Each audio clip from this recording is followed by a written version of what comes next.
내게 말하라. 율법 아래에 있고자 하는 자들아, 율법을 듣지 못하였느냐. 기록된 바 아브라함에게 두 아들이 있으니 하나는 여종에게서 하나는 자유 있는 여자에게서 났다 하였으며 여종에게서는 육체를 따라 났고 자유 있는 여자에게서는 약속으로 말미암았느니라. 이것은 비유니 이 여자들은 두 언약이라. 하나는 신의 산으로부터 종을 낳은 자니 곧 하갈이라. 이 하갈은 아라비아에 있는 신의 산으로서 지금 있는 예루살렘과 같은 곳이니 그가 그 자녀들과 더불어 종노릇하고 오직 위에 있는 예루살렘은 자유자니 곧 우리 어머니라. 기록된 바 잉태하지 못한 자여 즐거워하라. 산고를 모르는 자여 소리질러 외치라. 이는 홀로 사는 자의 자녀가 남편 있는 자의 자녀보다 많음이라 하였으니. 형제들아 너희는 이삭과 같이 약속의 자녀라. 그러나 그때의 육체를 따라 난 자가 성령을 따라 난 자를 박해한 것 같이 이제도 그러하도다. 그러나 성경이 무엇을 말하느냐. 여종과 그 아들을 내쫓으라. 여종의 아들이 자유 있는 여자의 아들과 더불어 유업을 얻지 못하리라 하였느니라. 같이 봅니다. 그런즉 형제들아 우리는 여종의 자녀가 아니요 자유 있는 여자의 자녀니라. 아멘. 오늘 본문은 아브라함의 두 아들 이스마엘과 이삭의 이야기를 통해서 율법과 복음의 문제를 다루고 있습니다. 바울은 21절에서 율법 아래에 있고자 하는 자들아 율법을 듣지 못하였느냐라고 합니다. 율법 아래에 있고자 하는 자들이란 갈라디아 교회의 성도들을 말합니다. 이들은 할례를 받고 율법을 지키는 삶으로 나가려고 합니다. 이들을 향해서 율법이 어떤 것인지 성경을 통해 듣지 못했느냐라고 하는 겁니다. 그러면서 아브라함의 두 아들 이야기를 합니다. 이 이야기를 통해 율법이 어떤 것인지를 들려주는 겁니다. 창세기에 보면 아브라함에게는 두 아들 이스마엘과 이삭이 있었습니다. 이스마엘은 아브라함이 아직 생식 능력이 있을 때 여종 하갈을 통해 낳은 아들입니다. 여종을 통해서 인간의 능력으로 낳은 아들이 이스마엘인 것입니다.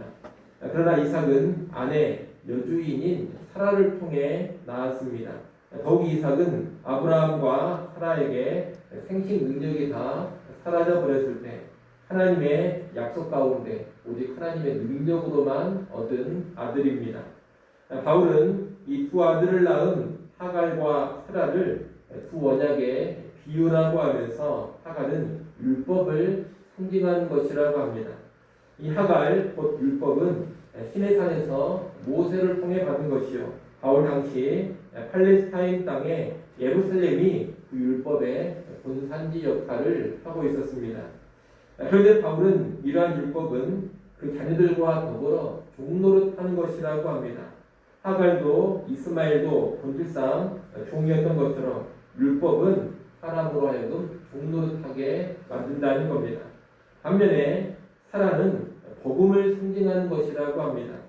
바울은 복음을 상징하는 사라는 하늘의 예루살렘, 곧 진정한 예루살렘이요 자유자라고 합니다. 그리고 복음을 상징하는 사라가 진정한 우리의 어머니라고 합니다. 사라는 자기 능력, 자기 행위로 아들 이삭을 낳은 것이 아닙니다. 하나님의 약속에 따라서 하나님의 능력으로 낳았습니다.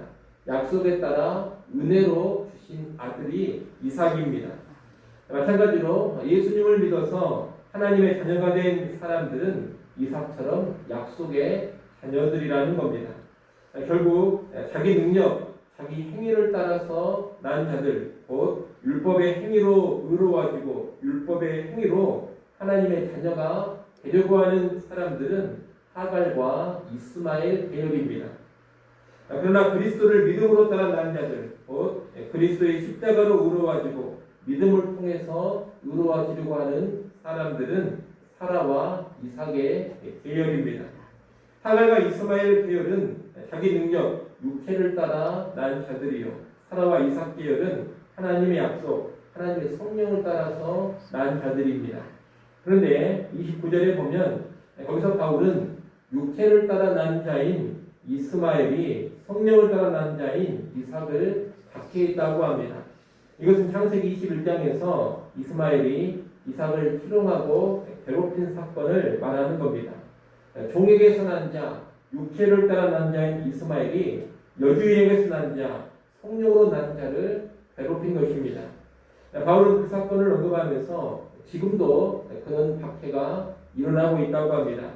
다시 말하면 율법의 행위로 의로워진다고 주장하는 사람들이 믿음으로 의로워진다고 선포하는 사람들을 박해하고 있다는 겁니다. 이것은 유대교의 율법주의자들이 복음의 선포자들을 박해하는 일을 말하는 겁니다.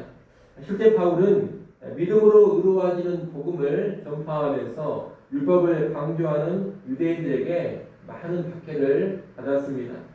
우리가 사도행전을 보면 바울이 전도여행을 할 때 많은 박해를 받았는데 그 박해의 대부분이 누구에 의해서 이루어졌느냐? 유대교의 유대인들에 의해서 이루어졌습니다. 지금 갈라디아 교회만 보더라도 율법의 행위로 의로워진다는 거짓 교사들이 들어와서 바울을 비방하고 바울의 사역을 해방하고 있습니다. 이처럼 율법의 사람들이 복음의 사람들을 핍박하고 있다는 겁니다. 그런데 성경에 보면 이스마엘이 이삭을 박해했을 때 그 사건을 어떻게 처리해 가느냐? 여종의 아들은 자유한 여자의 아들과 함께 유업을 얻지 못하니 여종 하갈과 그 아들 이스마엘을 내쫓아라, 이런 식으로 그 문제를 해결합니다. 30절이 그 이야기입니다. 30절 말씀 같이 한번 읽어보겠습니다. 30절 함께 읽습니다. 그러나 성경이 무엇을 말하느냐? 여종과 그 아들을 내쫓으라. 여종의 아들이 자유 있는 여자의 아들과 더불어 유업을 얻지 못하리라 하였느니라. 아멘. 이 성경의 말씀에 근거한다면 지금 이 갈라디아 교회에서 누구를 내쫓아야 하느냐? 믿음으로 의로워진다는 복음을 거부하고 핍박하는 자들, 율법으로 의로워진다고 주장하는 자들, 바로 그런 자들을 교회에서 내쫓아야 하는 겁니다. 한마디로 갈라디아 교회 안에 들어온 거짓 교사들을 내쫓아야 하는 겁니다. 복음으로 난 사람들은 그런 사람들과 함께할 수가 없습니다. 그들과 함께 유혹을 받아 누릴 수 없습니다. 그들과는 본질이 다르고 길이 다릅니다. 그러니 그런 거짓 교사들은 교회 안에 두지 말고 반드시 교회 밖으로 내쫓아야 하는 겁니다. 바울은 31절에서 갈라디아 교회 성도들을 형제라고 부르면서 우리는 여종의 자녀가 아니요 자유 있는 여자의 자녀라고 합니다. 즉 우리는 자유케 하는 복음으로 난 자들이지 종살이시키는 율법에서 난 자들이 아니라고 말하는 겁니다. 창세기 21장에 빗대어 말한다면 우리는 사라의 아들 이삭과 같은 사람들이지 하갈의 아들 이스마엘과 같은 자들이 아니라는 겁니다. 그러니 갈라디아 교회 성도들은 어떻게 해야 하느냐? 교회 안에 들어온 이 거짓 교사들을 반드시 내쫓아야 하는 겁니다. 바울은 지금 복음으로 거듭난 너희의 정체성을 분명히 하고 다른 복음, 거짓 복음을 전하는 거짓 교사들을 내쫓으라고 강력하게 촉구하고 있는 겁니다. 바울의 이런 촉구는 오늘 우리에게도 시사하는 바가 큽니다. 오늘 우리도 믿음으로 의롭게 된다는 복음과 율법의 행위로 의롭게 된다는 주장이 공존할 수 없다는 것을 잘 알아야 합니다. 율법의 행위로 의로워진다는 주장은 교회에서 반드시 몰아내야 하는 주장, 몰아내야 하는 가르침인 것입니다. 거짓 교사들이 교회 안에 결코 발붙이지 못하게 해야 합니다. 그것이 하나님의 뜻이요 성경의 가르침입니다.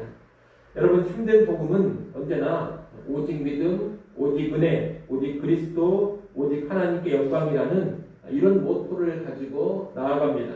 그러나 거짓 복음은 믿음이 아닌 행위, 은혜가 아닌 자기 공로, 그리스도가 아닌 다른 길, 또 하나님의 영광이 아닌 자기 영광, 사람의 영광을 추구합니다.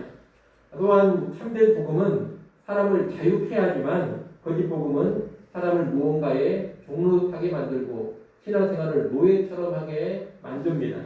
이러한 것들을 여러분 잘 아시고 분별력 가운데 다른 복음, 거짓 복음을 잘 파악하시고 그런 다른 복음, 거짓 복음은 언제나 몰아낼 수 있는 그런 성도들이 되시기를 바랍니다.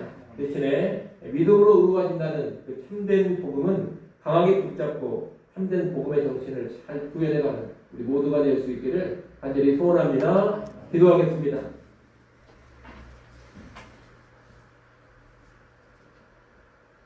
아버지 하나님, 이스마엘과 이삭의 이야기를 통해서 오늘날도 교회 안에는 다른 복음, 거짓 복음이 결코 발붙여서는 안 되고 교회 밖으로 내쫓아야 한다는 내용을 배웠습니다. 아버지 하나님, 참된 복음이 어떤 복음인지를 다시금 잘 알게 하시고 오직 믿음으로 의로워지는 그 참된 복음 붙잡고 살아가는 성도들 되게 하여 주시옵소서. 혹시라도 교회 안에 다른 복음, 거짓 복음이 들어와 있다면 하나님의 말씀을 가지고 잘 분별하게 하시고 그 거짓 복음과 싸우며 거짓 복음을 추방하는데 깨어있는 성도들 되게 하여 주시옵소서. 그래 주님 다시 오시는 그날까지 교회 안에 언제나 참되고 순전한 복음만이 있게 하여 주시옵소서. 아버지 하나님, 우리에게 하루를 허락하여 주시고 하나님 앞에 나와 기도하게 해주시니 감사합니다. 이 시간에도 우리의 모든 필요를 하나님 앞에 아뢰입니다. 우리의 가정과 자녀들 또한 교회와 나라와 민족과 온 땅을 위하여서 이 시간에 기도하게 하시고 우리의 기도 가운데 하나님의 특별한 은혜와 도우심을 힘있게 하여 주시옵소서. 오늘 하루를 살아감에 있어서도 세월을 아끼게 하시고 주님을 기쁘시게 하는 삶으로만 나아가게 하여 주옵소서. 우리의 힘으로는 부족합니다. 성령을 함께 하시며 성령으로 도와 주시옵소서. 예수님의 이름으로 기도드리옵나이다. 아멘.